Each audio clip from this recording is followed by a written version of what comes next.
We'd like to welcome y'all to the Tagline. It is nice to see each and every single one of your smiling, happy, loving faces. We appreciate y'all being here. Would everyone please have a seat as we get started with this program tonight? First of all, I would like everyone to turn to their hymnals, turn to page 16, and we will begin this fine festival with some praises. Wow. Let's go with our first song. Please, band, would you please lead us in some praises? Let's go.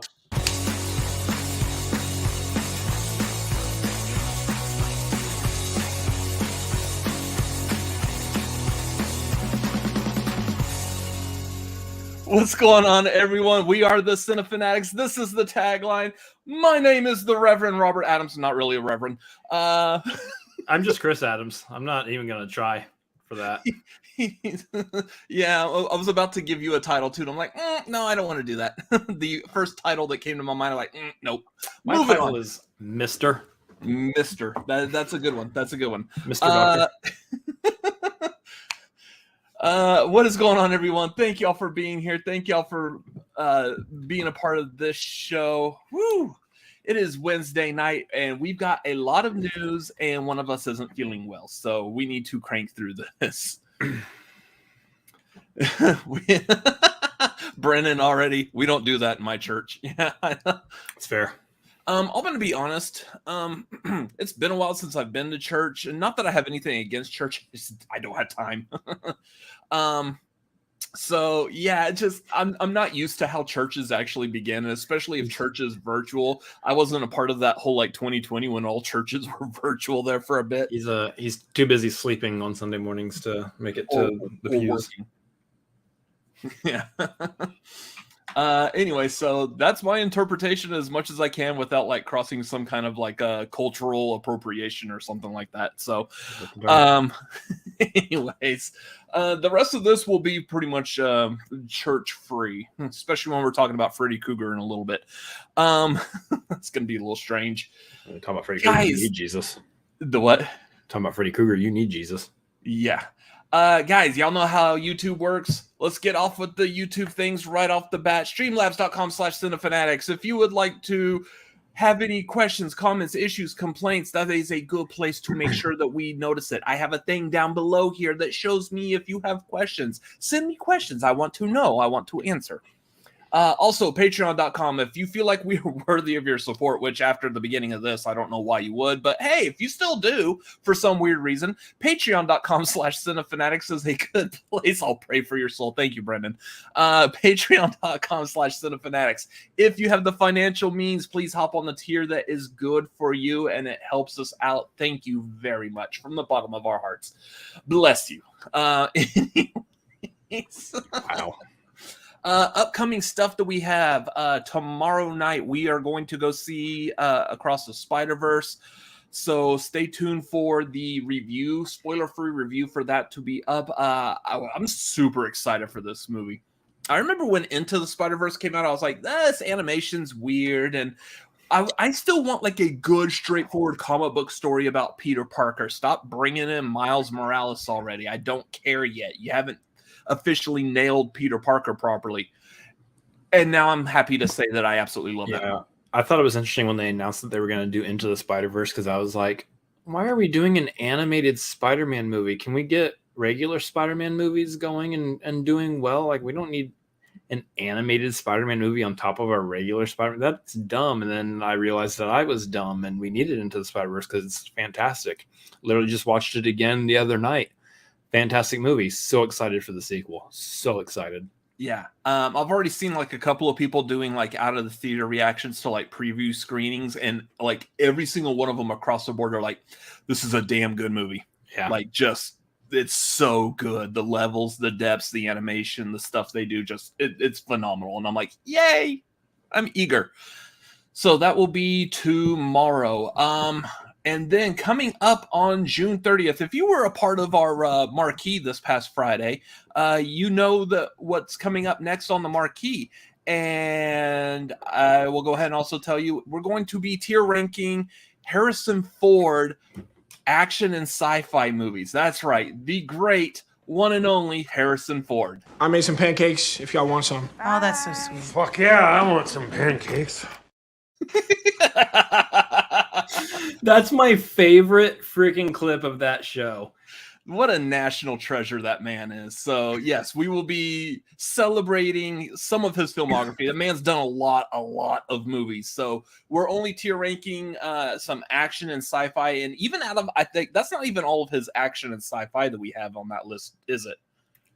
It's the majority. Our guests that we end up getting might clue us in on some that we don't have on the list. But for the most part, I did enough digging around that I feel like we got a pretty solid list of, at the very least, his most popular action and sci-fi movies. Yeah. So, yeah, that will be coming up on June 30th. That is the Friday after Indiana Jones and the Dial of Destiny comes out, which will also be included on that list. That being said, today is May 31st. If you are not caught up on the Indiana Jones movies, like I still have to watch this Kingdom of the Crystal Skull nonsense, apparently. They are apparently available on Disney Plus starting today, all 4 of them. So if you want to catch up to be prepared for the marquee, there's a good place to get caught up at. Anyways, I just love having a YouTube channel and plugging some other service that you have to spend money on, and none of it comes to us. That's just great. Hey, can we get some of that kickback? Yeah, seriously. Go watch Disney Plus, y'all. Hey, Disney. Oh, you're doing us a favor by not copywriting all of our trailer reactions. Oh, okay. We got you. Thank you. That's our kickback. That's our kickback. Only studio to not copyright any reaction that we do unless they have popular music in there, and then they're not the ones copywriting, it's the label holder. Yeah, which I love YouTube. I don't Love know you, about the YouTube. legalities of that, but Wonderful. yeah. No, thank you, Universal and Warner Brothers. Y'all are, and sometimes Sony. Y'all are like the major. Anyways, that's what's coming up. Movies watched over this past week. Hey, Chris, did you watch any new movies this past week? Little Mermaid. Hey, I watched Little Mermaid also. We have a review up on this channel. Again, it was much better than I think either one of us were expecting. Both of us walked out of that movie happy with it. So go check out that review if you're mature enough to handle those conversations. Listen, there's something to be said about going into a movie with low expectations. Yeah, when the movie's really good, you're like super surprised and you're happy. So that being said, I think Across the Spider-Verse is going to be an awful film. It's just going to be the worst, and I'm not looking forward to it at all. Grr. Hey, that was a good soundbite for someone to clip out and take out of context. Good job. It sounds very sarcastic.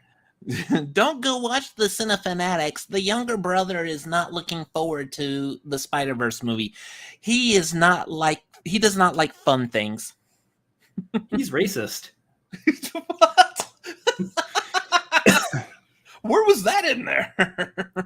Miles. Well, I not white. guess. Okay. Anyways, what else do we got? Well, that was it. I mean, we're not even 10 minutes in. Let's go ahead and jump into that movie news. Ladies and gentlemen, good evening. This is what's happening in your world tonight. We apologize for the interruption. Back to you. Yeah. I like how I edit like Jim Carrey saying the F-bomb in that clip, but I left it in for the Harrison Ford. Good stuff. It's a matter of like using it for comedy. All right. So right off the top here, let's talk about your box office. We're doing box office sick person edition. Little Mermaid's number 1.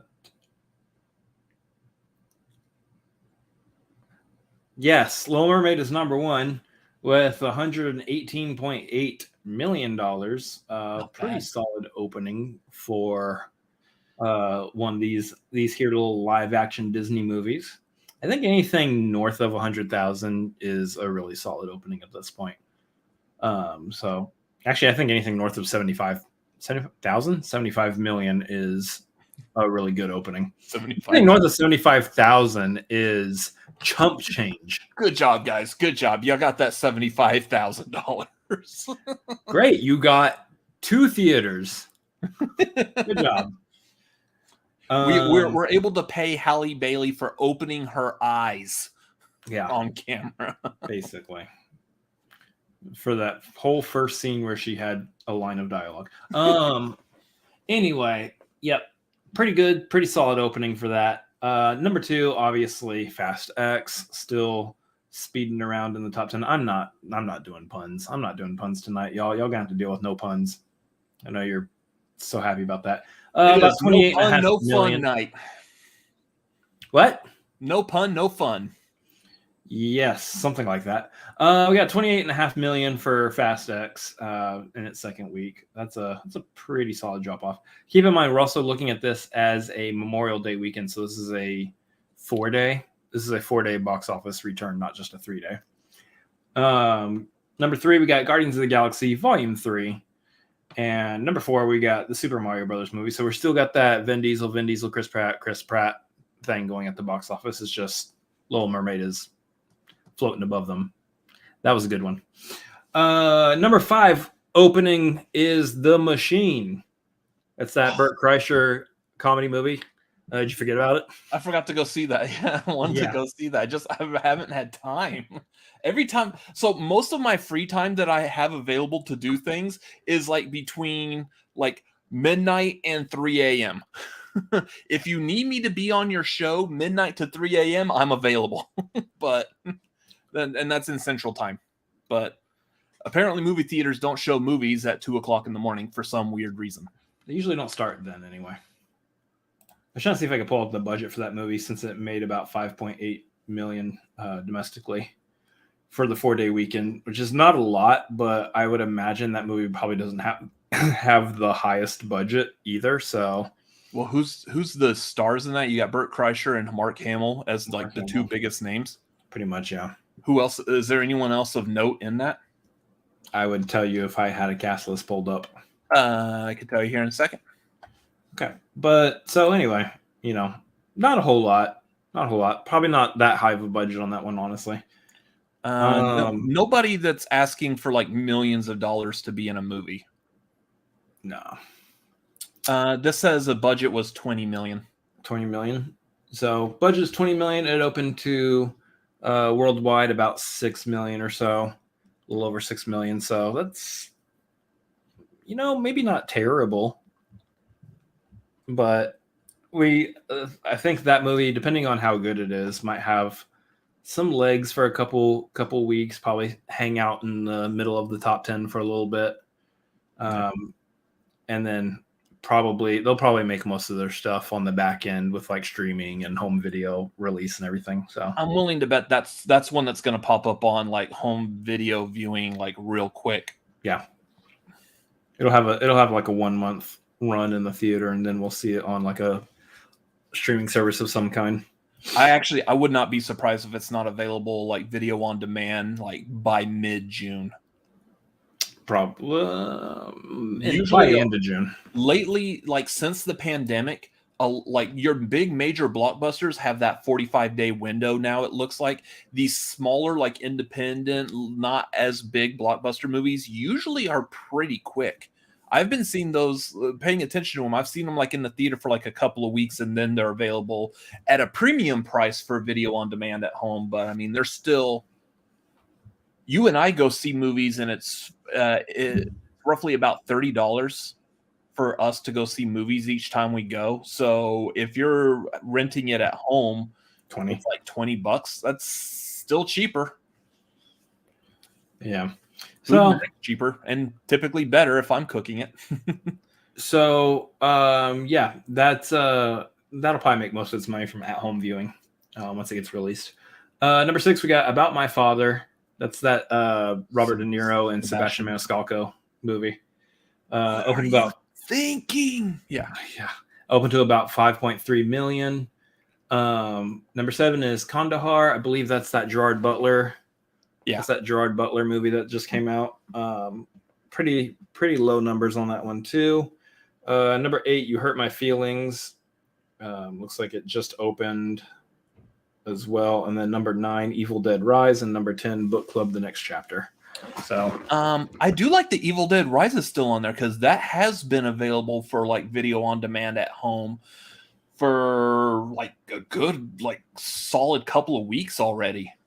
Like, I think it's been available for like 3 weeks or so, and it's still in the top 10, which I'll give that movie some credit. That movie is much better seen on a big screen in a theater than it is at home. If you are into that kind of thing. If you are the type of person that's into it, go see it in the theater. If not, go see Boogeyman, because that's the movie for you. Right. Anyway. God, that movie was terrible. Anyway, that's your top 10 in the box office. I was about to ask where Boogeyman was, but it's not even out yet. Oh yeah, it's not on the list at all. Yeah, so that comes out. That also comes out technically tomorrow. So yes, family double feature viewing. Go see Across the Spider-Verse, and then go see Boogeyman. Boogeyman will open in the top 10, but it'll open lower. Yeah, I mean it's writing on Stephen King's name, and that's about it. So it'll get some good word because of Stephen King and because of the director Rob Savage, who did the 2020 Host that was pretty successful on. I believe it went straight to Shudder. I don't even think that was Netflix. I think it was Shudder that premiered it. One of the two, actually. I don't know. It'll open probably 5 or 6 in the box office. Number 1 this week, obviously, is going to be Across the Spider-Verse. Oh, easily. With Little Mermaid coming in second. Anyways, that's the box office. That's the box office. Hey, didn't a Barbie trailer come out recently? A Barbie trailer did come out recently. Gee, I wonder if there's any Barbie news to talk about then. There is some Barbie news to talk about.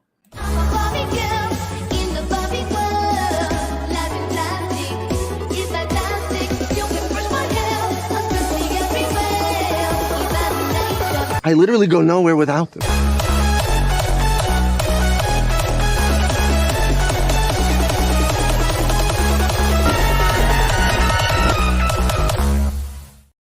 Welcome to Barbie Watch. Most deadpan transition ever. I don't feel great.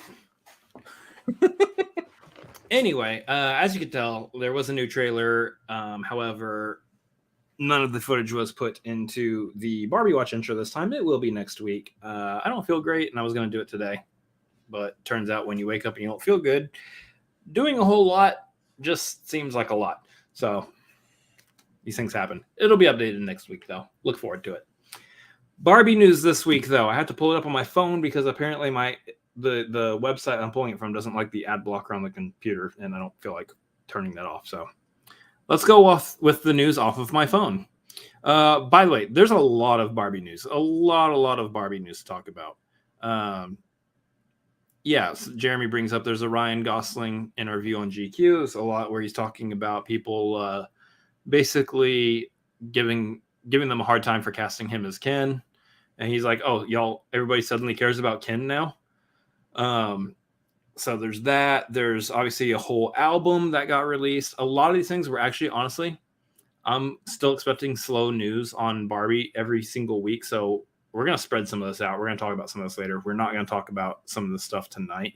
There's one article, there's one piece of news I do actually want to mention tonight that I found very interesting, very intriguing. It's something I think a lot of people would be very fascinated by. And that's how this movie, it's doing a lot, right? So we're introducing Barbie, her whole world, the whole Barbie dreamland, and we're bringing her into the real world. But in Barbie dreamland, she's got her house, her car, she's got her neighbors' houses, all of her rooms, like everything in this world is one specific color. Pink. It's pink. And makes sense. Yeah, it makes sense. Barbie's kind of, I mean, the logo is pink. Everything is pink. And so in order to do so, they wanted to make sure that her whole world and everything looked pink. Well, the thing here is that Greta Gerwig is very particular on how the sets look and everything. Wanted everything to basically be practical, which that in and of itself, I love hearing that. Because what we've seen in the trailers and everything, all those sets being completely practical. The sky is basically painted. Everything is on a sound stage. None of it is CGI. Nothing is CGI'd over. Everything is pink. Everything was painted pink. Everything on that set was painted pink. This movie has caused a global shortage of pink paint. Like, you can't get pink paint anywhere in the world. Well, you probably could now, but you couldn't during the time when the sets were being built and it was being filmed. There was a global effing shortage of pink paint in order to produce the Barbie movie.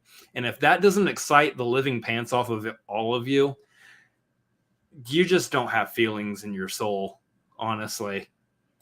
I mean, practical sets, all pink, no paint left over.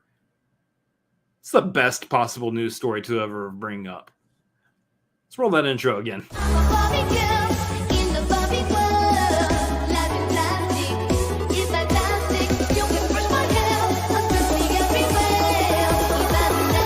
I literally go nowhere without them.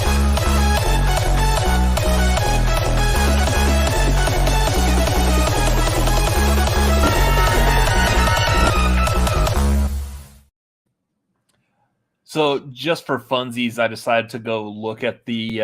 I haven't actually looked at the soundtrack for it because I don't listen to like popular music now anymore. So I really just don't care. I was already told that the Aqua song is not on there. I will say this. I will say one thing about the soundtrack. It's a veritable who's who of your generation going who. Yeah, it's a who's who of who's that. Who's who of who. And I'm noticing that, like, piggybacking off of your story, we'll talk more about the soundtrack probably like next week or something like that in another Barbie watch, but it is missing Pink. Why couldn't they get the artist named Pink to do a song for Barbie? Like, because all the pink was used for the set. Ew, they ground her up and like spread her. Well, like they took that dark. That's more dark way. Wow. But yeah, like she's not on the soundtrack. I do notice that apparently Aqua is on the soundtrack, so that will be interesting to figure out why. I mean, talk about that later because I don't know why they actually are when we were told they're not. So based on, well, they're not in the movie, but they're on the soundtrack. Based on what we heard from the last trailer, they're being sampled in other songs potentially. So they're just being credited. Okay. I like this. What Mike Deacon said. Originally picked Barbie to be number 8 at the box office this summer. I'm starting to think it gets 6 with an outside chance of 5. Total summer? I'm saying top 3. Yeah, it's. I'm actually leaning. I'm trying to think what else is coming out this summer. You know, we have a stupid calendar. Obviously, we got Across the Spider-Verse this week. Transformers is next week. I'm thinking Across Indiana Jones. You've got Flash. You got Flash. You've got Mission Impossible.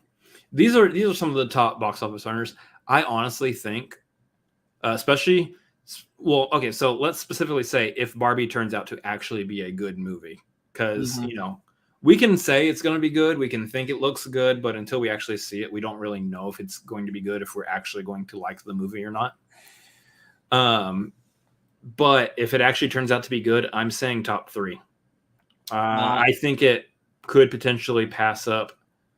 It could potentially pass up Indiana Jones and even Mission Impossible. I'm going to say, I think the top 3 are probably going to be Across the Spider-Verse, Barbie. So I have Barbie probably as number 2. And then number 3, I see probably a good battle somewhere between Oppenheimer and Flash.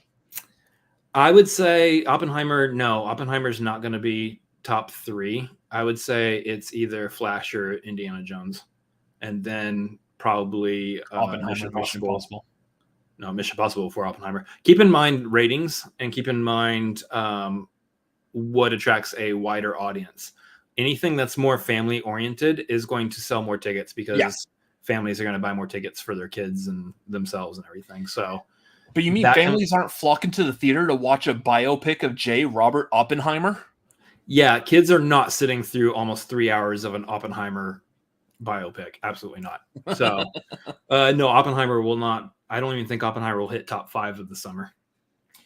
Speaking of movies in the theater, did y'all know this past weekend was Memorial Day weekend? And at the start of this weekend, everyone's favorite movie theater subscription service, MoviePass, has officially relaunched and is live. Anyways, moving on. Next story. So it was announced that Robert Englund is going to be retiring from playing Freddy Krueger, which makes sense. He's 75 years old. It's not like he can be like thrown around and do like all these stunts and stuff as Freddy Krueger. He's getting to be a delicate, distinguished gentleman. So let's take it easy on him. He did say that he's open to doing cameos, but just full out playing Freddy Krueger for a full length feature, not happening anymore. I feel like you're not really enunciating the R in Krueger that well. And it sounds like you're saying Freddy Krueger, which is a completely different character. It sounds like a character on like a Nickelodeon kids show. Freddy Krueger. Hey guys, it's Freddy Krueger. He'll help you sleep well. Is this a Nickelodeon show that I'm just not familiar with? No, I said it sounds like it could be a character on a Nickelodeon show. Okay. I didn't know if you actually were referencing. It's not a real Nickelodeon kids show. Like basically after like 2012, my mind is shut off to like anything new in pop culture. So I don't know Nickelodeon shows. I don't know music. I know everything before that. So if you ever need like someone for historic accuracy, call me. Basically, if you 3 a.m. if you want to figure out where it was that he became old, it was 2012. Yeah, roughly around 2012. Yeah. The world was supposed to end, and so did my youth. So, like, unfortunately, we've already had someone else play Freddy Krueger. That's one of those roles that me personally, I have the opinion that I would love it if this role could just belong to Robert Englund only. Like no one else play him. No more Nightmare on Elm Street movies. Keep it like in a time capsule of past. I agree. Don't let anyone else. Well, yeah, but you're saying that for a different reason. Don't let anyone else touch this because Robert Englund was perfection. And I know the studios aren't going to do that because the Nightmare on Elm Street franchise is one of the most popular horror franchises ever. So they're going to continue to make more. And yeah, they're going to have to recast Freddy. I think Jackie Earle Haley, the terribleness of that movie aside, I think he did a good job. He was just as creepy. I think the makeup and everything, I think it was okay. I don't like that they pushed the character of Freddy to be more of a pedo, someone who likes kids. Like that was not needed. Freddy Krueger was not about that in the original Nightmare movies. Yeah, you didn't know that, I guess. Yeah, in the original movies he just killed kids. In that remake, he did a little more than killing them. So that wasn't really necessary. And I hope that when they continue doing Nightmare movies, they just stay away from that altogether. Can we move to the Jesus story now? We're gonna need some Jesus after this one. We need some Jesus up in here. Anyways, yeah. So I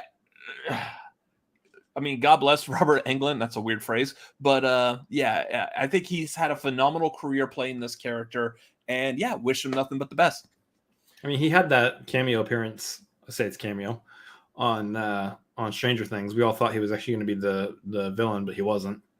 So that was a good appearance by him. I think that kind of stuff is definitely in order for him. He could be like that a lot. He could be like a Stan Lee type figure in his cameo appearances now. He already does that. He pops up in random horror movies. He's done like big budget horror movies he does cameos in, and he does a lot of cameos in like just straight to DVD, straight to video streaming movies as well. So yeah. He loves doing those. And yeah, I feel like we'll continue to see him in that aspect.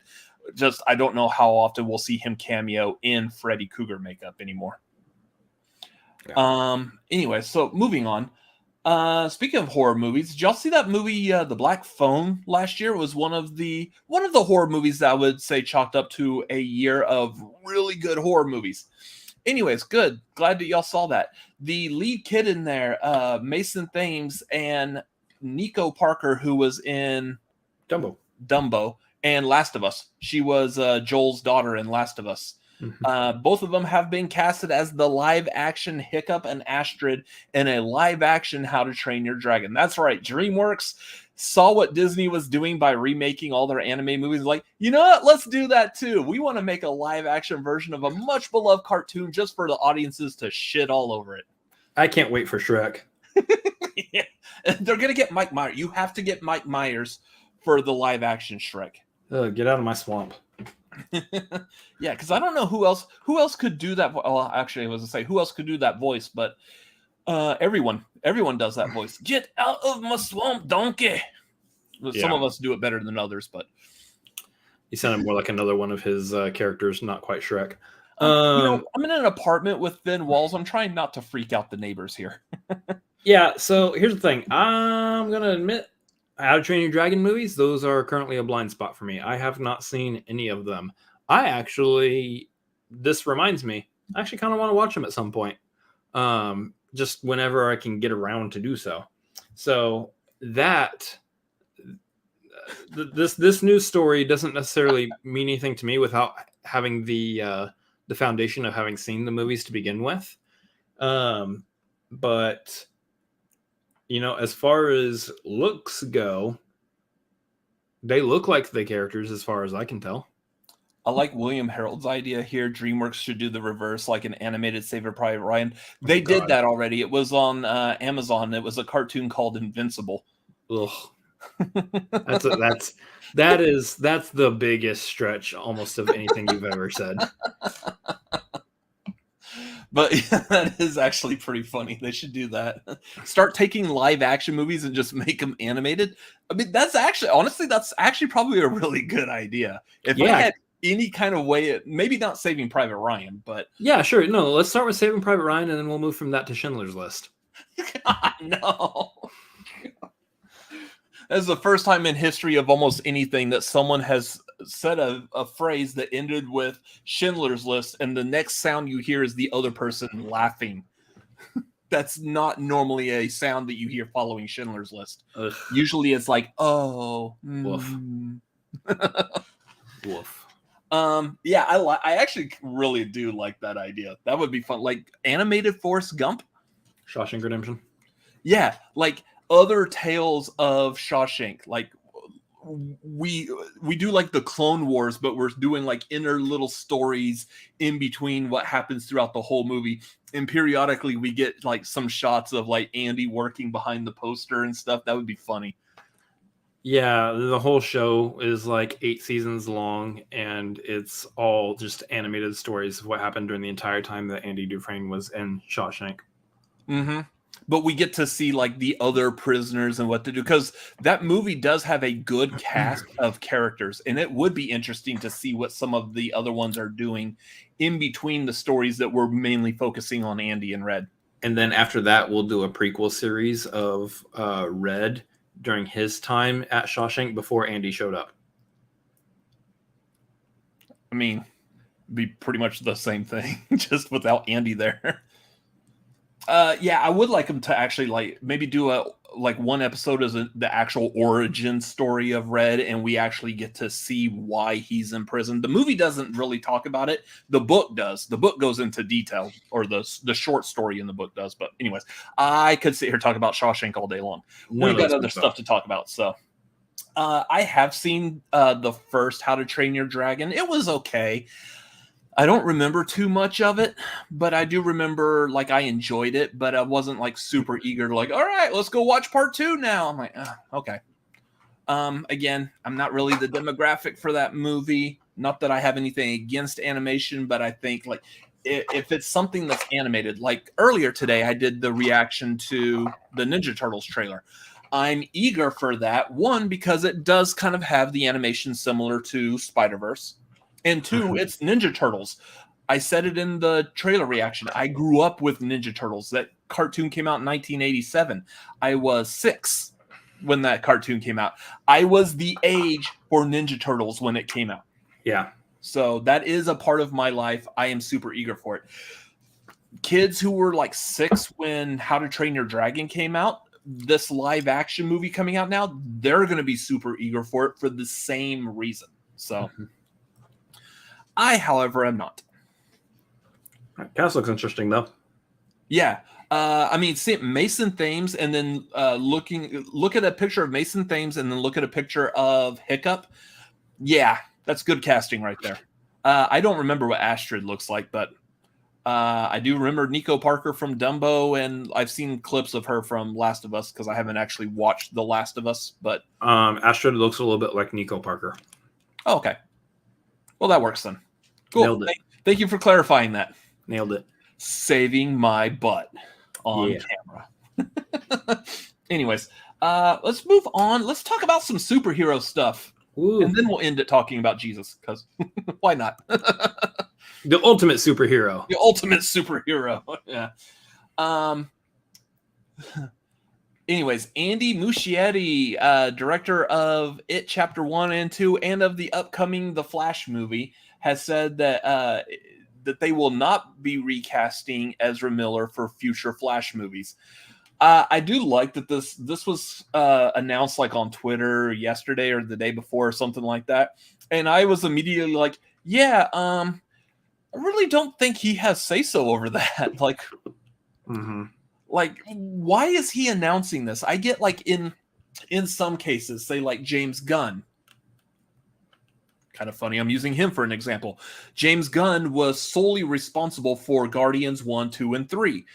He was in the position to say, hey, we're going to keep Palm Clementif playing Mantis in Volume 3. Okay. He was in a position to say that. He had like complete like control over his movies. Now, typically, yes, within the Marvel structure, Kevin Feige typically has like final say over everything, it looks like. But you can tell the working relationship between Feige and Gunn. Gunn had like complete freedom to do whatever he wants, except have someone look at his old tweets from like 15 years ago. Then someone has to step in and say something. Then they realize they all messed up and they bring him back after he does Suicide Squad. Anyways, but yeah, something like that. He has complete control and freedom over it. But that's not the direction that DC is going right now. We know DC is now in this transitional period where it's shifting focus and trying to do what the MCU has done instead of just weirdly all over the place and not really connected except for just the actors appearing in different movies. Yeah. So, yeah, I don't know why Andy Muschietti is getting the ability to say this, but it also feels like what David F. Sandberg did, talking about any potential sequels to Shazam. They're just trying to save box office. Yeah. As much it's just as possible. to bring people in, hey, look, go see Shazam 2 because there might be a third one, even though we already know there won't be. Ultimately, what William Harold said in the chat is correct. They won't recast Ezra because there won't be a next one. Yeah. And I think that's the big thing to keep in mind is that pretty much all of our main heroes are more or less likely to get recasted at this point. Yeah, that probably even includes Gal Gadot as Wonder Woman. Which I'm sad because she's so good. She is good. She did a great job, but I love Henry Cavill. I mean, we're looking at Jason Momoa's Aquaman. He's probably not going to be playing Aquaman after the second movie. He'll probably be playing Lobo instead. Which is weird. We know we're getting a new Superman. We know we're getting a new Batman. I mean, all of this stuff, again, yeah. All of these, everything is being reworked, remade, redone. I would place money on we don't see Ezra Miller as Flash again after this movie. Yeah. And I think we won't see Ezra Miller again in anything after this movie. But I don't know about that. I will argue that it's not because of Ezra Miller that we won't see Ezra Miller. It's because we just won't see that version of the Flash again after this movie. That too. Yeah. It's going to be a new Flash. It's going to be a new actor. It's going to be a different character. We're just not going to get a sequel to this Flash movie that's coming out. I think they're definitely going to go along the ways of explaining it, much like in Doctor Strange, Multiverse of Madness. We got what's his face as Reed Richards. John Krasinski, yeah. Yeah, we got John Krasinski, but John Krasinski is not playing Reed Richards in the upcoming Fantastic Four movie, as far as we know. I'm pretty sure he's not. Yeah. I think that's actually a very safe bet. But they're going to explain, like, hey, this Reed Richards looks different because it's a different dimension. In that dimension, he didn't grow up watching The Office, so or whatever excuse they come up with. I think what everyone's saying in the chat here, next Flash will be Wally West. Next Flash will be Wally West. I think that is correct.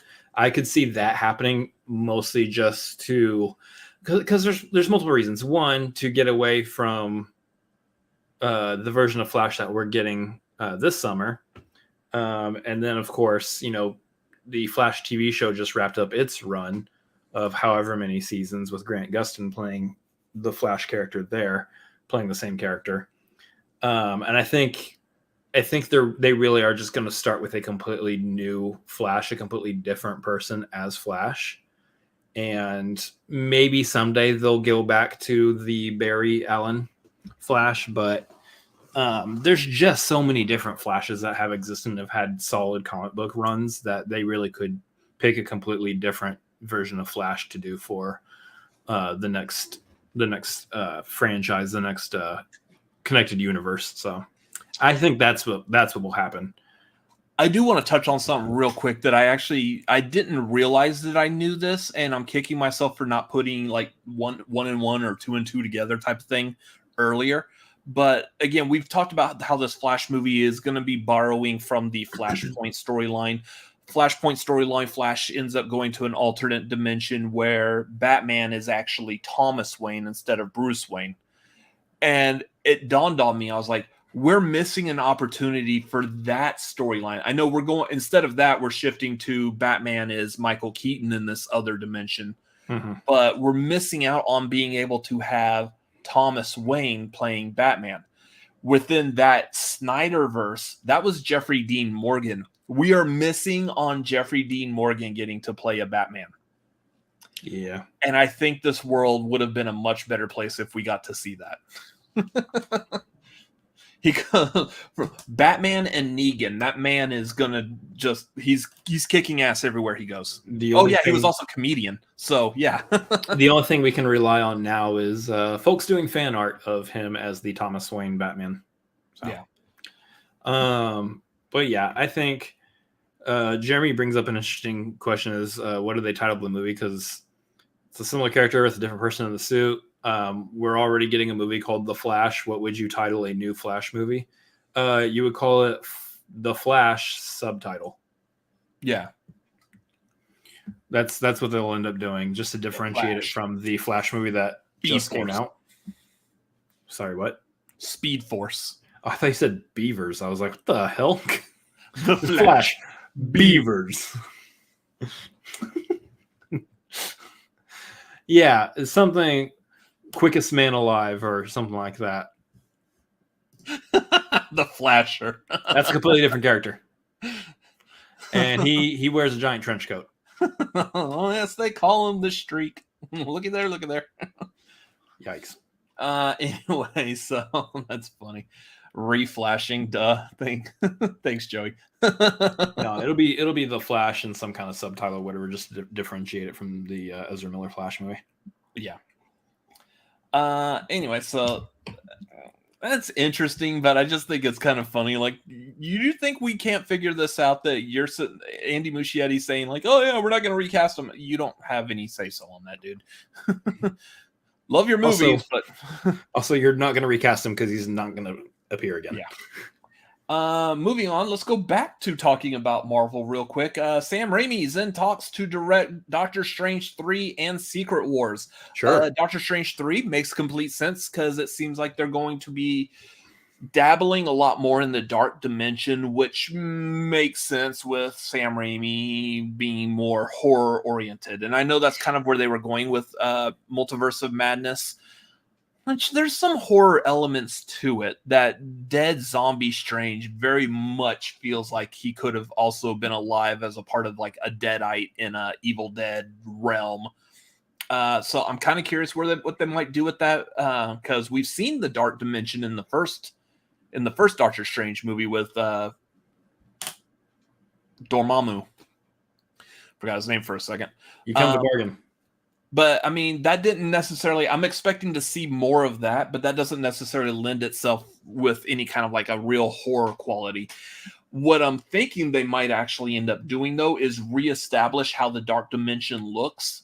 For example, Ant-Man and the Wasp: Quantumania, the quantum realm in that looks nothing like the quantum realm that we saw in the first Ant-Man movie. So they had drastically changed it and made it where the quantum realm is inhabitable. It is a place where beings, creatures thrive and live and have little societies and stuff. We didn't see that in the dark dimension in Doctor Strange. We just saw Dormammu. So I'm willing to bet they'll probably do something like that, but I'm just really hoping they still manage to keep that Steve Ditko aesthetic to it, because that was awesome. But, yeah.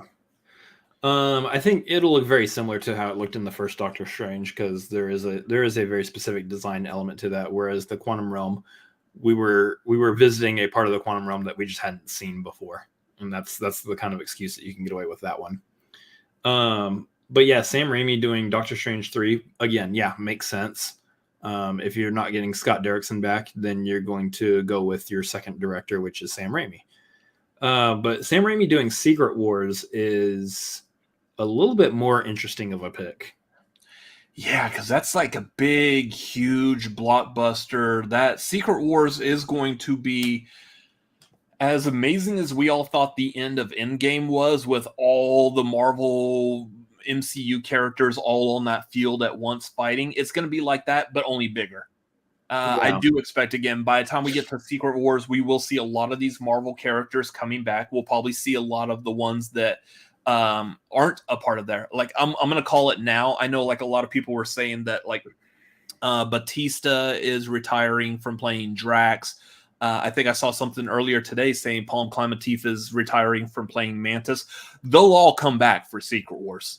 They'll get every single person who's still alive who can physically still act in that role. They'll bring them back for that, because I mean, who wouldn't want to be a part of that? Yeah. But then you're also going to add in like the Fantastic Four will be there by then. All these other like the younger Avengers that we're introducing. You're going to get everyone from all the Disney Plus shows. So you'll have Moon Knight in there. You'll have Kate Bishop. Daredevil will be in there. I mean, you're going to have all of them be a part of this storyline. Mm-hmm. And so, yeah, I really expect we'll see all of that. It's going to be a giant mess, but now you say all that and then think, yeah, the person who's guiding all this, Sam Raimi. I'm like, I love Sam, but I don't feel it in my jellies that he is necessarily the right director to take that on. No, that's, if anything, I almost want to say what really helped make Infinity War and Endgame successful with such a huge cast and such a large story is that you had two guys directing. Yeah. You had both, was it Anthony and Joe Russo? You had both of them directing. And so therefore they were able to bounce ideas off of each other. It wasn't just one person with the entire weight of the Marvel universe on their shoulders. You had two people it kind of like the end of Guardians of the Galaxy. You had multiple people holding on to that Power Stone. So, I think it's also a good way of going about it for projects as big as this too, to have the duo directing, because a lot of times the way movies work, you will have location A, location B shoots, and a lot of times there'll be like an assistant director or what have you who's running, location B, and usually on location B they're doing, they're shooting some like B-roll type stuff, just various kinds of things that they need to fill in the gaps in the movie. Mm-hmm. That's usually what's happening at location B. In this situation, if you have a duo director for a big movie like this, you can do location A and location B split up between the two directors, and they can actually be taking part of the cast over to location B and actually be filming some stuff simultaneously to other big stuff being filmed at location A. And that's how you get such a big movie with such a large cast wrapped up a lot quicker in accordance to everyone's schedules too. So it's hard for me to imagine, especially after Infinity War and Endgame, that they wouldn't find at least another directing duo, or at the very least someone who's had a lot of experience in the Marvel machine at this point to do it. And I don't know that you go with Sam Raimi, because while yes, he did do these Spider-Man movies prior to the MCU, and he's done Doctor Strange 2, only having done Strange 2 and 3 by the time Secret Wars comes out. That's if Strange 3 comes out before Secret Wars, of course. Only having done those movies up to that point, I don't think is enough time in the Marvel universe, in the MCU universe, to really juggle the entirety of everything that's got to happen in Secret Wars. I would go with someone who's more established in the MCU, who has directed some stuff already. You got your like your John Watts or your Ryan Cooglers, you know. I actually, like, I know some people were saying, like, I think was it Daniel Destin Cretton is doing he's doing Kang. He's doing Kang Dynasty. I actually know a really good pair who could direct Secret Wars. It would be the best casting of a director ever. Hiring of a director, whatever. It like, hands down, I will say, like, I will put money on this. This would be the best director. Yes, Ethan and Joel Coen. No, that would be weird and quirky. Random, like, George Clooney popping up and singing a song. The Wachowskis. That's a choice. That would be kind of interesting, but then everyone would be going to the movie like, well, is it going to be good? Is it not going to be good? I don't know. I know who would be hands down the best choice, and I guarantee that we're going to get a good movie out of it. Anthony and Joe Russo. Oh yeah. Sure. Bring them back. Like, they're a solid default, but the question will be, do they want to, and how much will they cost? I like anytime there's a question of like who's going to be casted or who's going to direct. William Harold is always there in the chat to give us the Star Trek answer. Jonathan Frakes. Have you ever had a moment where you were going to direct a big Avengers movie? Have you ever thought about superheroes who could come in and save the day? Have you ever thought about a villain who was so bad that... I've thought about that. What's that show that he was hosting where he did that all the time? I forget. It was like an unsolved mysteries type of show. I'm pretty sure William Harold in the chat knows. So, have you ever stood in line for a restroom for 8 hours? All I want to see, if he's directing it, all I want to see is him go and sit in the director's chair with using the Riker maneuver and just swing that leg over. That'd be hilarious. That's the only DVD like special feature for that movie, and it's all we actually honestly need. Have you ever danced with the devil in the pale moonlight? Yeah. Anyways, speaking of Spider-Man, apparently Spider-Man 4 is in the works. Spider-Man. Today's no duh news. I'm actually going to start making a graphic anytime news that pops up that we need to talk about that was in the realm of no duh. I'm going to put up a graphic or something. In the biggest surprise ever, in the wake of the oncoming highly critically acclaimed Across the Spider-Verse, and after the highly critically acclaimed and well-beloved No Way Home. And also can't forget Morbius. Really wish you didn't interject in there. Sony and Marvel have decided, yeah, we do want to make a fourth Spider-Man movie. It makes sense. Money is good. Yeah, of course. Of course, this makes all sense. You know, they talked about Tom Holland and Zendaya coming back for Spider-Man 4, which I know a lot of people I've seen already on Twitter are like, oh man, that means they're going to undo all the storyline they did in No Way Home between the two of them. And my response is two parts, actually. One part is, yeah, cool. Sounds good to me. And the other part is, maybe not immediately. Calm down.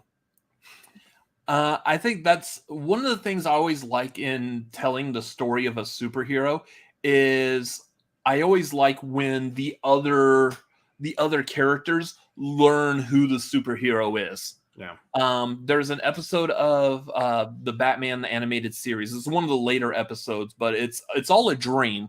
But in that story, Batgirl gets killed by Scarecrow, and it all gets blamed on Batman. So Commissioner Gordon ends up realizing that Batgirl is his daughter. He ends up learning that Bruce Wayne is Batman, and everyone starts realizing who he is. Episodes of like Superman, like different Superman shows, whether it was Lois and Clark or Smallville, anytime he would reveal that he has powers or that he's the superhero to Lois or Lana or Chloe or someone, that was always one of my favorite episodes. And one of my favorite things of Spider-Man Far From Home is the whole conversation where MJ is telling him, like, I know that you're Spider-Man. He's still like kind of hiding it, and then all of a sudden he's like, by the way, I am Spider-Man. We got to go save the day. Like, I love that part. And now you're telling me we get to do that again? It was fun the first time. I can't wait to do it again. It's also going to be like really heartbreaking and heartwarming and meaningful and stuff this time, because Peter remembers the entire relationship that he had with MJ, and now he's got to bring her up to speed. There's a good way of doing it, and I'm kind of excited about it, honestly, because listen, I know that during that time maybe Peter meets Gwen or dates some other, or maybe he meets Black Cat or something like that, Felicia and all that time. But at the end of it, you gotta, like, listen, I understand if you want to do some characters, as a couple, and then we break them apart and they never come back together again. Guardians of the Galaxy. But we can't do that with Tom Holland and Zendaya. Their chemistry, obviously in real life, is there, but like their chemistry together on screen is so good that I have a very hard time imagining them not bringing the two of them back together on screen. And it just, I want to see it. I want to see it. I don't want to see them split apart. But that being said, that's not the only piece of news that they said in regards to future Spider-Man movies. They are in the works of bringing Miles to live action in the MCU.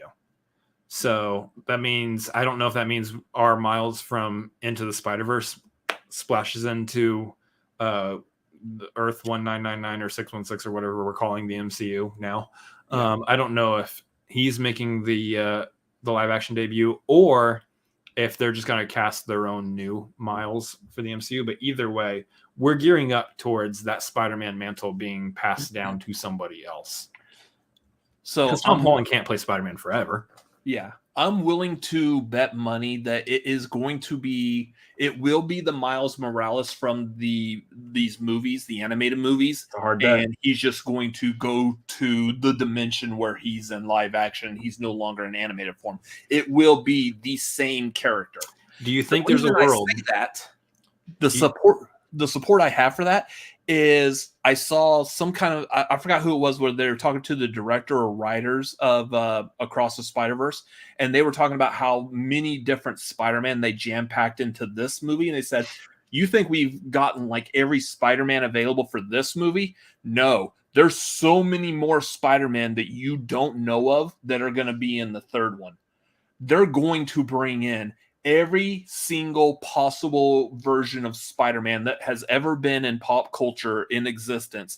They will all be in that third, what was it, Beyond the Spider-Verse? Beyond the Spider-Verse, yeah. Because of that, that means that we will get, in some form or another, I don't know if they're going to be animated or whatnot, we will see again the Tobey Maguire Spider-Man, the Andrew Garfield Spider-Man. We will get the Tom Holland Spider-Man in the Spider-Verse movies. They are coming. I believe in this one, Across the Spider-Verse, I believe like the Japanese Spider-Man from the TV show is already in this. Mm-hmm. I know we've seen images of Spider-Man Unlimited from the short-lived Spider-Man Unlimited cartoon in the late 90s. Spectacular Spider-Man from that cartoon is also going to be in this. And I wouldn't doubt if the Spider-Man from the 90s cartoon is also going to be in this as well. Yeah, absolutely. So eventually all of them will be in these movies. And that's what makes me think they're not going to have any problem moving Miles from these animated movies into a live action. The whole spider, everything is going to be completely fluid in Sony. So my thought is that it doesn't make sense to necessarily do Miles's origin story again in live action when we've already seen it in animation. I do think, and this is my hard bet. It'd be interesting to see if this comes true or not. By the end of Beyond the Spider-Verse, it ends with Miles basically being shot out of the animation that he's in into the MCU and into live action, which will inevitably connect the Into the Spider-Verse movies to the MCU, which there's already like a loose line connection, it seems, in Across the Spider-Verse based on what we've seen in the trailer from Miguel. I don't know if that's to be trusted 100%. Because I know that they've also said that they're not really connected to the MCU, but also people in power to say anything about these movies can say literally whatever they want at any given point and kind of go back on it later, because it's happened many, many times before. So yeah, I could see at the end of the third one, at the end of Beyond the Spider-Verse, him shooting out to the MCU and that kind of generating some hype for some future Spider-Man stories. Now, I don't know that we're getting Beyond the Spider-Verse before Spider-Man 4, so I don't know that we're getting Miles Morales making an appearance in Spider-Man 4. I almost would expect him to show up in like maybe at the very end of 5 or in Spider-Man 6, and it'd be a Peter Parker and Miles Morales double tale in Spider-Man 6. So I could see that. I could see that happening, and we get Beyond the Spider-Verse before that one. The other thing of interest, though, is if they do go that route, if they move quick, which pretty much shoots this whole theory in the foot because Hollywood doesn't move fast. If they were to move quick, there is a possibility of still actually being able to get Shameik Moore to play Miles Morales in a live action. Potentially. He's 28 right now. There's the potential that he could still potentially play, because I mean, I'm thinking back to the days of like Power Rangers when they had 30-year-olds playing teenagers hanging out high school in the gym and juice bar. There's a possibility you could still get him to play Miles, but again, he's 28, and I think that time boundary is going to close very quick. It also depends on what they want to do with the character too, because animation you can work with a whole lot. When you transition to live action, you can do a whole, like, from animation to the live action being so many years ahead in the future, in which case Miles can just automatically be whatever age they need him to be for Shameik to play him. So, but see, that's the thing with like the comic books is when Spider-Man first came out, Spider-Man was a teenager for like 30, 40 years. And then they started transitioning him into like a college student, an adult, and whatnot. Most of his stories were being told as him as a kid still. We don't get that in the movies because, again, like I just said, movies don't move fast enough. You really want to do that, you need to be filming Spider-Man 1, 2, 3, 4, 5 through like 15, all within the course of like 2 years to really nail that down. And that's not possible. So I just thought of something. I just remembered something that kind of could throw all of this out of whack, and that's that we already have a hint of Miles within the MCU. Oh, that's Uncle right, Aaron, that's right. Uncle Aaron having already appeared, and him talking about having a nephew that he wants to keep protected. So yes, because Donald Glover played Aaron Davis in Homecoming. Yep. So That's that could throw it all off. Either way, we're not going to see any of this for a while, because while they did announce that Spider-Man 4 is in the works, everything about it is being halted right now because of the writer's strike, which, like everything else right now that is in like a pre-production stage, it's all being halted for the writer's strike. So we will see it when we see it. In the meantime, obviously the writer's strike is kind of important. So in the meantime, feel free to go watch Deadpool 3 that is shooting right now and is on schedule to be released on time. But don't expect Ryan Reynolds to be able to improvise during it, because apparently he can't, because he's part of the WGA, and improvising is the same as writing. So what's the point of making that movie then? If Ryan Reynolds can't be Ryan Reynolds, then why make it? Here's my thing about that. I kind of think that he's going to look at that situation and be like, and just do what he wants to do anyway. Because like, what, someone gonna sue him? I mean, I don't know how it all works, and possibly, I guess that could happen. But it could look bad. That's essentially crossing the picket line to still. I want to go make my movie, and I need to make my movie now. I'm gonna go make my movie. Y'all can handle this like strike thing on your time. This is my time right now, and I need to get it done now. I just that doesn't look good. I just think there should be a reclassification of improving on set being something completely different than writing a script. Yeah, I wouldn't necessarily consider that writing either, but I don't know. We also don't create movies, so what do we know? Yeah. Let's talk about some Jesus. Amen. Hallelujah. So apparently Scorsese has met with the Pope and has the Pope's blessing to make a Jesus movie, which leads me to question, did he meet with the Pope to make the previous Jesus movies? Like, is there anything really different this time around? This will, so for all, I'm trying to figure out exactly how to word this, because this is going to be slightly outside the realm of what I'm really familiar and confident with talking about. For all intents and purposes, this will be the third movie that is going to be like rooted in Christianity. Scorsese has done other religious movies. For example, like Mean Street did deal with a gangster, a mobster, having severe ties to Catholicism. You got Kundun that did have a lot of Buddhism. A lot of that was a part of that. So he's made religious movies just of different religions. This will be the third one that really plays into Christianity after The Last Temptation of Christ with Willem Dafoe and I believe 2016 Silence with Andrew Garfield and Kylo Ren. And Adam Driver and Liam Neeson. I just like sometimes I like introducing talking about the actors as their character just because it sounds funny. Currently, Reed Richards is being rumored to be played by Kylo Ren. That religious movie with Kylo Ren. Oh, you mean the Star Wars movies? No, the other one. But yeah, see, was Nerd saying, I asked a question in Discord, I was ridiculed nearly for not knowing that The Last Temptation of Christ was based off of. Yes. So yeah, possibly. So yeah. I do remember that. I don't think you haven't seen Last Temptation either. No. Neither of us have seen it. And when this news story came up, my first thought is like, okay, I would like to talk about this. So maybe it might behoove me to go watch Last Temptation of Christ. We both have seen Silence. We saw Silence in the theater, and it's a beautiful movie. Yeah. But neither one of us has seen Last Temptation. I was like, maybe I need to go watch Last Temptation of Christ. And then I looked up, it was like 160 some odd minutes. I'm like, I don't have time for that right now. There's not a way for me to be able to squeeze out that time before Tagline. So I do intend to watch it just because it's one of Scorsese's most popular movies, especially anything in interest of religion.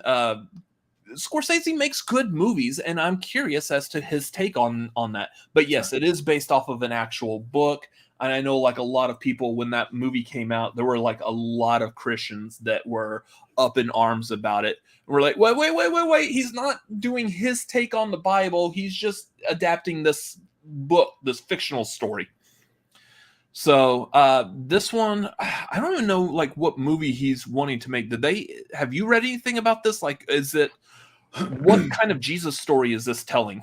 I'm not sure. Like, all I've seen is that he has interest in making a movie about Jesus. Now, whether that is the same as like other movies about Jesus, because there's been plenty. There's been a ton of movies about Jesus. Obviously, the most famous being Passion of the Christ, having taken in such a large box office. But even amongst smaller fare, obviously in Christian circles, there's been a ton of more independently made Jesus movies out there. And there's been like anthologies and, short TV, short films or short mini-series about Jesus. Was a Bible mini-series. And I know like the most popular one, at least as far as we know within like our family, was that Jesus of Nazareth?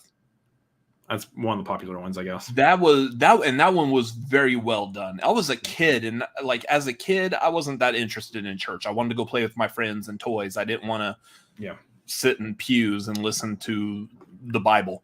But that was an interesting take because I think the casting on it is phenomenal. The acting is great.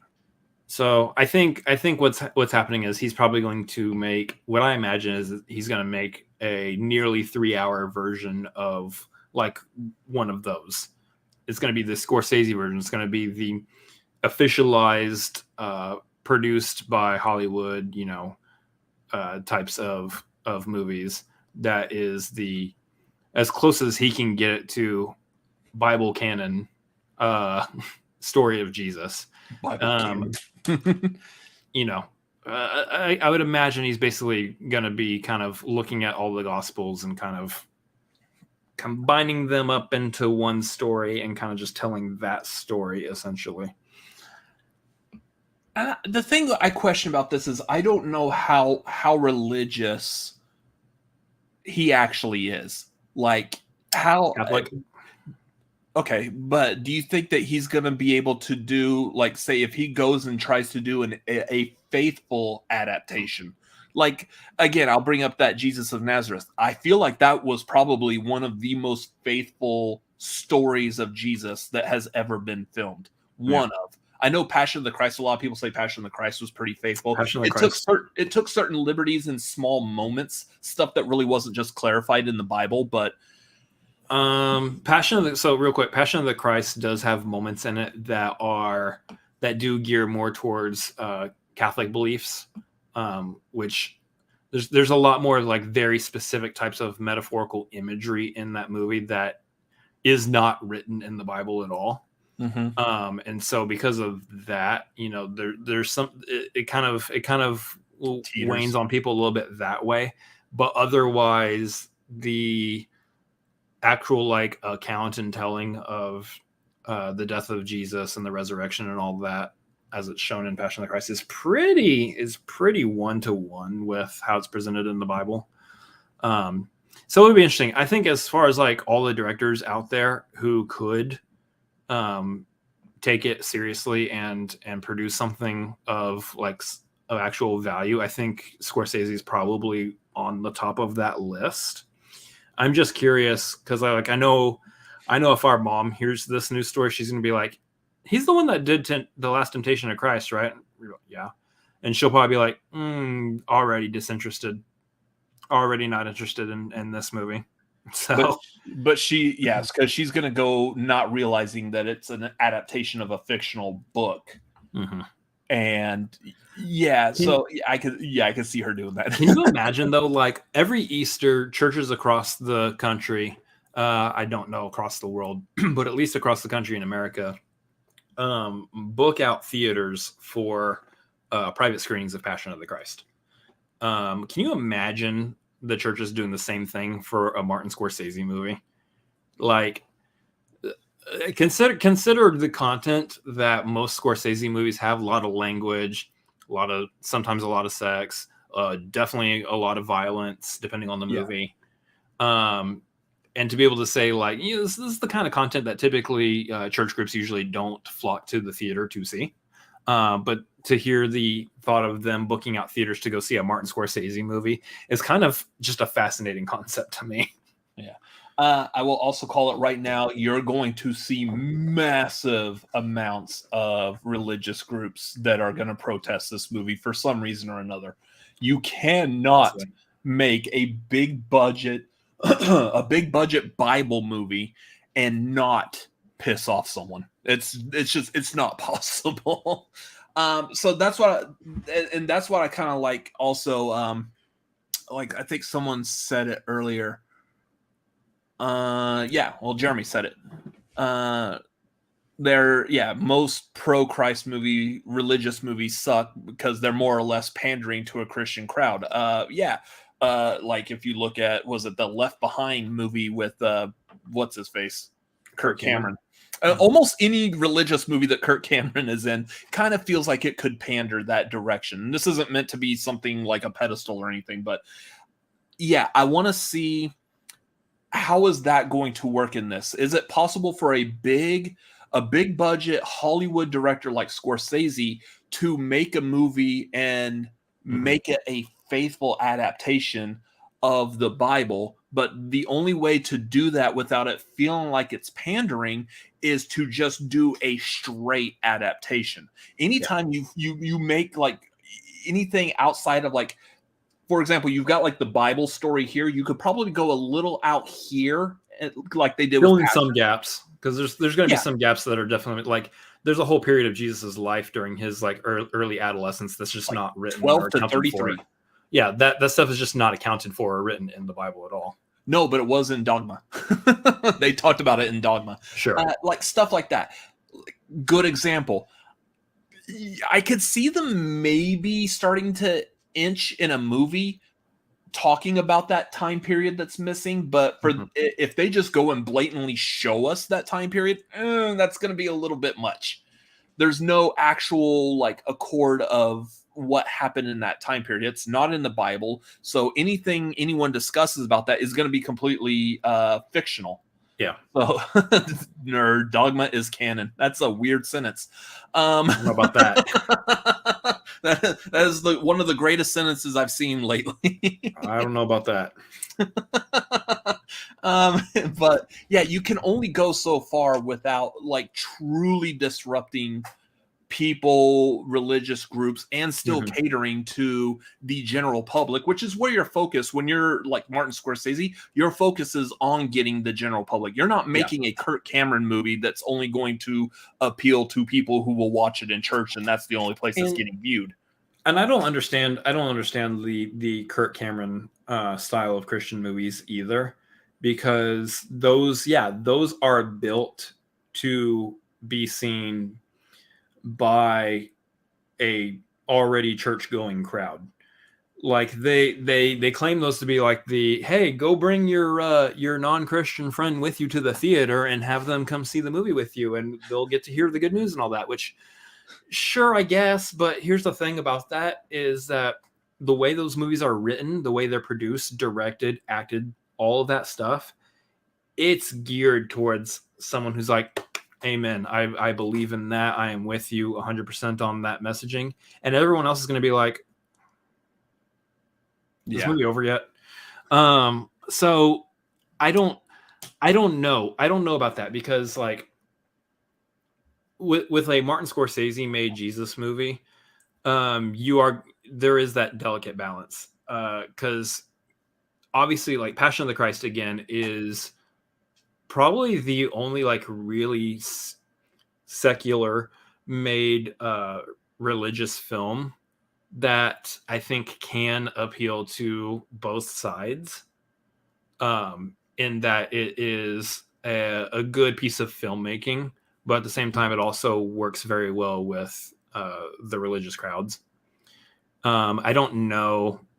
We'll see if Scorsese can do that with this or not. But I'm very curious. I'm very curious as to what the overall vibe is going to be once it gets released. Is it going to be like, are people who go to church going to be like, hey, let me invite my friend out to go see the Scorsese movie? Scorsese movie. Because here's the thing. Also, sounds weird. Here's the thing. Also, I will tell you. Machine Gun Preacher. That was a what's his name? Just mentioned earlier, Gerard Butler. Yeah. Gerard Butler movie. F words all over the place. There's some violence in the movie. It is very much not a typical Christian made movie, but that movie still, the messaging and everything vibed with the church going crowds. And that is one that back in the church I went to before, they would actually do showings of that in the church, and that's weird. Someone in the church made an edited version to show to the congregation. So you still got the movie, you just didn't get the most of the dialogue. Fuck that situation type stuff. What's that service? It's like, is it like Angel Films or something that does that? Like you could just rent the movie and they edit out like all the sex, the violence, the cursing and stuff. And so like you rent Pulp Fiction and it's like 5 minutes long. Yes, exactly. So there is room out there for, because like we're even like the group of people who I consider friends who are also Christians. Their vibes have always been I believe in Jesus and I say fuck. What do you want from me? Like that's the kind of Jesus. Yeah, that's the kind of vibe that I float around with too. Mm-hmm. So like in this situation, a Scorsese made Jesus movie, I would be interested in seeing that. I think the people that I've associated myself with in life would also be very interested in seeing that. I just know that there are certain crowds out there that probably won't. They'll hear Scorsese, they'll hear Jesus, and they'll be like, nah, I'm okay. And they're going to shut it down. But they're going to hate it before they even know anything about it, because that's the way the world works. It is interesting, though, to hear about him meeting with the Pope already, though, and kind of getting the Pope's blessing on. Like, can you outline your entire movie to me, the Pope, and I will let you know whether or not God says it's okay for you to make this movie. Yeah. I do want to highlight also Tori. Let me take my hot date to a Jesus movie. You know, Tori, you will be recruiting more people for Christianity than Kirk Cameron ever did. Damn. Anyways, yeah, so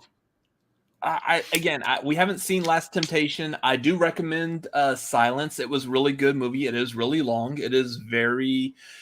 It's slow paced, but it's very intriguing. The storyline of it, what I would honestly recommend for that movie specifically, because we weren't running a YouTube channel, I think, at the time, or it was right on the cusp of us starting this YouTube channel when we saw that.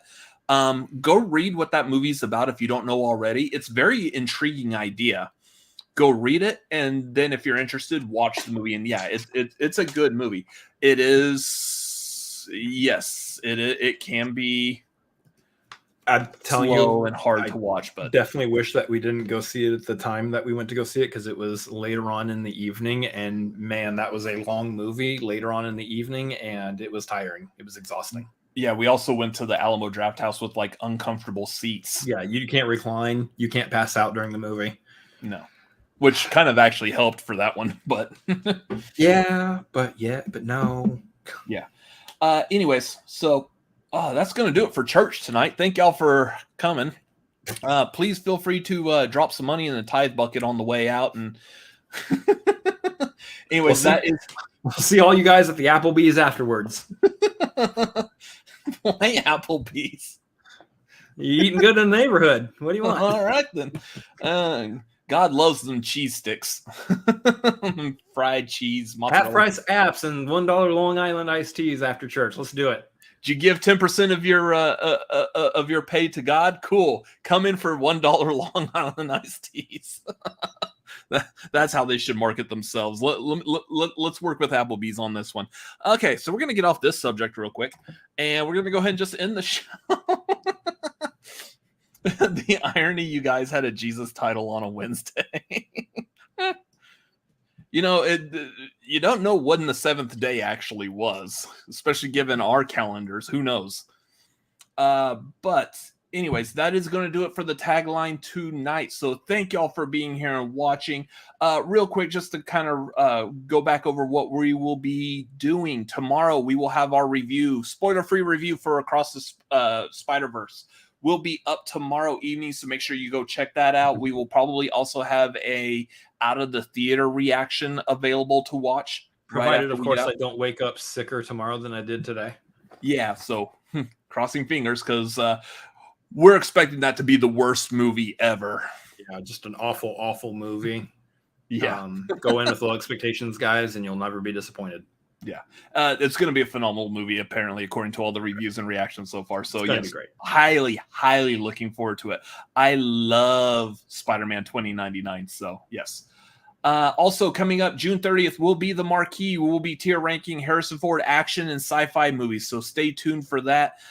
We are in the process of finalizing that list to really make sure that we've got it down, and we will be posting that in our Discord under the marquee channel. So if you too would also like to watch a bunch of Harrison Ford movies to catch up, to be there with us live, for right now, we do have guests for it, so we will not be doing voting or polling of the chat audience. But if you would like to come join and give your opinion as well, that you are free to do that. It is a free country, and we allow you to do that on this channel. Unless, of course, for some reason our guests fall through in a strange world where that might happen, in which case then we will have chat voting.